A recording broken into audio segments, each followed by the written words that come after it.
नमस्कार साधकों, स्वागत है आपका हठ योग में। आज का विषय है सौर योग और कुंडलिनी शक्ति। सौर योग का महत्व कुंडलिनी शक्ति में क्या है, चलिए शुरू करते हैं। जन्म जन्मांतरीय अस्य संस्कारात् प्रदातात्मा गुरुः केशचिंच जायते तत्ववासना विमला आत्मानम। अर्थात कई जन्मों के शुभ संस्कारों के कारण ही सूर्योदय विज्ञान गुरु मिलता है और शुद्ध स्वच्छ आत्मा वाले व्यक्ति ही इसे समझने की चेष्टा करते हैं। अभी यहाँ से कुंडलिनी शक्ति का जो बीज मंत्र तत्व साधना है वो शुरू होती है। लम बीजम धरणी ध्यायच्चतुस्तम सुपित भावा सुगंधम स्वर्णवर्णाभम प्राणियोप्यया मलाधावनम। अर्थात लम बीज मंत्र का उच्चारण करते हुए ध्यान करें कि स्वर्ण की भांति रंग का एक चौकन है और इसे सुगंध आ रही है और इससे अपनी आंतरिक शक्ति बढ़ रही है। यहाँ पर ध्यान का चमत्कार कहा गया है। आप जब थके से हो या शरीर में भारीपन का अनुभव करें तो जिस आसन में भी बैठ सकते हो उसी आसन पर बैठकर अपनी आंखों को बंद करके कल्पना करें कि कोई एक वस्तु है जिसका आकार चौकन की भांति है तथा जिसका रंग सोने की भांति पीला है। इस विचार के साथ बीज मंत्र लम का जप करें। जैसा भी कर सके करें। इस तरह जप किया गया के कारण ही कुछ ही समय में पश्चात बिना कोई दवा आदि अपनाए ही शरीर की थकान मिट जाती है और शरीर में हल्कापन या ताकत, तबीयत प्रसन्न हो जाती है। यद्यपि मैं एक डॉक्टर हूँ, यानी कि यहाँ पर कवि बता रहे हैं कि वहाँ एक डॉक्टर है, फिर भी वहाँ खुद ये प्रयोग करते हैं और इससे एक प्रशंसित लाभ उठा सकते हैं, साक्षात चमत्कार देख सकते हैं। अतः इसको तथा आगामी श्लोकों को अवश्य अनुभव करें। यह एक आध्यात्मिक विद्या है। प्रयोग करने से स्वयं ही सफलता प्राप्त होती है तथा भोग और मोक्ष स्वतः ही प्राप्त हो जाते हैं। अभी आता है दूसरा चक्र, जल वाला। बीजम वर्णम ध्यायेत्तवतभृतं प्रतिशम शुत्रुष्णा दिश सहिष्णुतम जल मध्य च मज्जनम। अर्थात वम बीज मंत्र का उच्चारण करते हुए ध्यान करें कि एक आकृति है जो कि आधे चांद की भांति है। यह चांदी की भांति तो है पर सफ़ेद है। इस भांति करने से जल में रहने की भूख, प्यास और सहन पाने की शक्ति मिलती है, अर्थात इससे कष्ट नहीं होता है। तो देखिए, वम बीज से आप जल तत्व को जीत सकते हैं और लम से पृथ्वी तत्व को जीत सकते हैं। इसे अनुभव करने के लिए आप जिस आसन में आप बैठ सके उसी आसन में बैठ सके, फिर अपने नयन मूंद करके बात कल्पना करके आप आकृति देख रहे हैं जिसका रंग चांदी की भांति सफ़ेद है तथा जिसकी चांदी की भांति सफ़ेद है तथा उसकी बनमा चंद्र की भांति है। यह चंद्रमा चतुर्थी या पंचमी का है। भांति से कल्पना करते हुए बीज मंत्र वम का जप करें। थोड़े प्रयास से ही भूख प्यास का अनुभव समाप्त हो जाता है और निश्चय समय पर ही भोजन करेंगे। इस अभ्यास को कुछ ही दिनों करने से जल में डूबने का भय भी समाप्त हो जाता है। तांत्रिक साधना को भी यहाँ प्रयोग अवश्य करना चाहिए, जिससे कि वहाँ उसे साधना काल में भूख प्यास का साधना से त्रस्त ना हो और विचलित ना हो और अपने साधना को अविराम आगे बढ़ा पाए। तो यह साधना काफ़ी उत्तम है। आगे तीसरा जो चक्र है वो है यहाँ पर रम, यानी कि मणिपुर चक्र। रम बीज मग्निजम ध्याये तत्रिकोण मरुण भ्रमम उहन्य पानमुक्त तत्वमाता पाग्नि सहिष्णुता। अर्थात रम अग्नि बीज मंत्र का उच्चारण करते हुए कल्पना करें कि यह एक आकृति है जिसकी बनावट त्रिकोण की भांति है तथा उसका जो रंग है वह लाल है। इस प्रयोग से भूख बढ़ती है, प्यास लगती है और तथा अग्नि का भय मिट जाता है और वह अग्नि से भयभीत कभी नहीं होता और वह जो भी खाता है उसे सब कुछ पच जाता है या उसे ज़्यादा देर मेहनत करने की ज़रूरत नहीं होती है। वह जैसे ही खाना खा लेता है तुरंत सभी पचकर जो भाग अंग में जाना चाहिए वह अंग और भाग में चले जाते हैं। यह प्रयोग बहुत बढ़िया बताया गया है। आजकल भूख ना लगने या ज़्यादा लगने पर रोग प्रमुखता से पाया जा रहा है। डॉक्टर लोग विटामिन बी खिला करके कार्य चला रहे हैं। लोग पाचक चूर्ण या बूटी खिला करके संतुष्टि प्रदान कर रहे हैं। इन सभी प्रयोगों को करके उपरोक्त दवाइयाँ जीवन का अमित आहार बनती जा रही है।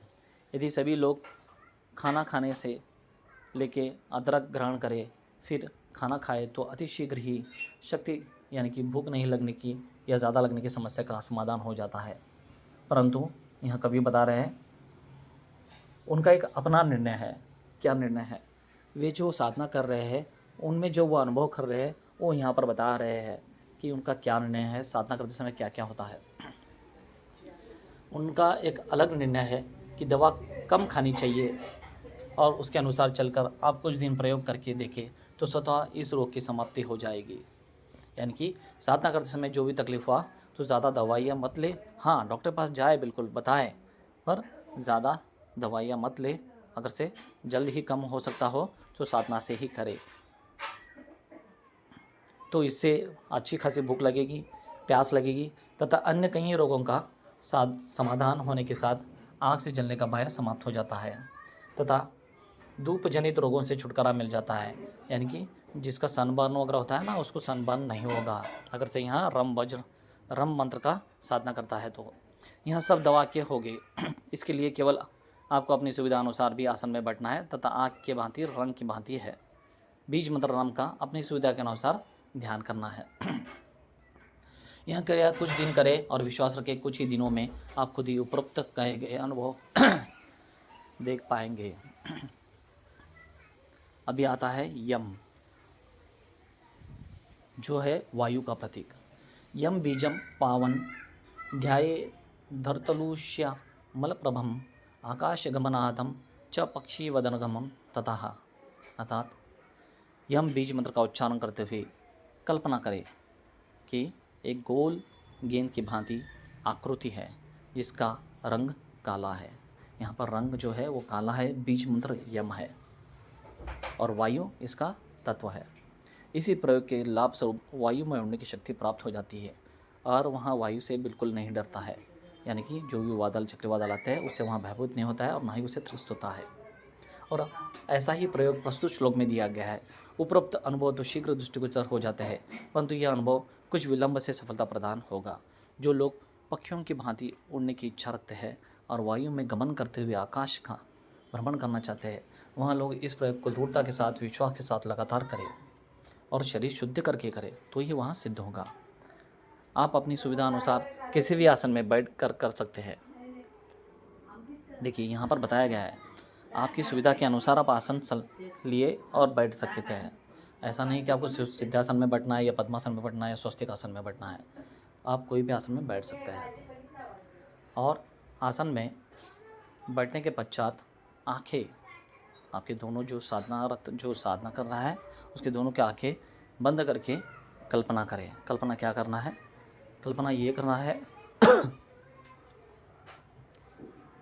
करना है कि एक काले रंग की गोल गेंद वातावरण में अर्थात शून्य में लटक रही है। इसके साथ ही बीज मंत्र यम का जाप करें। यह क्रिया कुछ दिनों का तक धीरज तथा विश्वास के साथ करनी चाहिए तो ये वहाँ फलीभूत होगी। अभी आता है हम बीज, जो है आकाश तत्व का। हम बीज गगनम ध्योन्निकार बहुप्रथमम ज्ञानम त्रिकाल विषय मैश्वर्व मणि अनिदिकम। यहाँ पर बताया गया है हम बीज मंत्र का उच्चारण करते हुए आकाश का ध्यान करें, यानी कि स्काई, आकाश का ध्यान करें जिसके रंगों में पूर्व चारों रंग का समावेश है।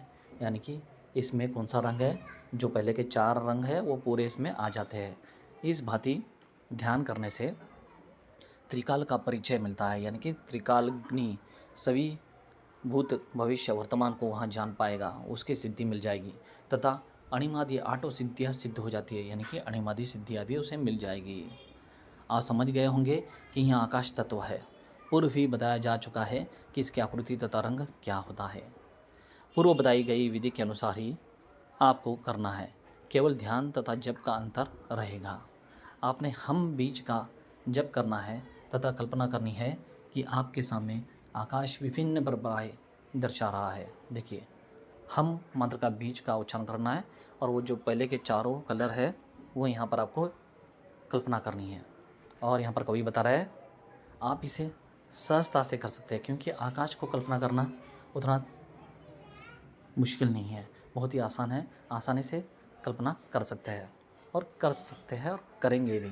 इस प्रयोग को नित्य ही कुछ दिनों तक करने से 8 प्रकार की अनिमादी सिद्धियाँ प्राप्त होती है। इसके अलावा साधक को तीनों कालों का ज्ञान हो जाता है।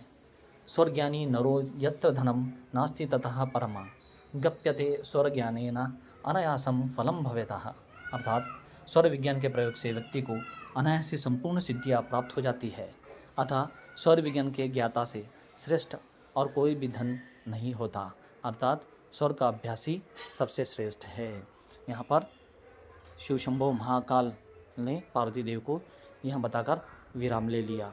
तो ये था सौर विज्ञान और कुंडलिनी शक्ति। आपको पसंद आया तो लाइक करें, ज़्यादा पसंद आया तो शेयर करें सभी साधकों के साथ, ताकि उनके भी ज्ञान बढ़े और ध्यानस्थ हो और सिद्धि प्राप्त करें। धन्यवाद।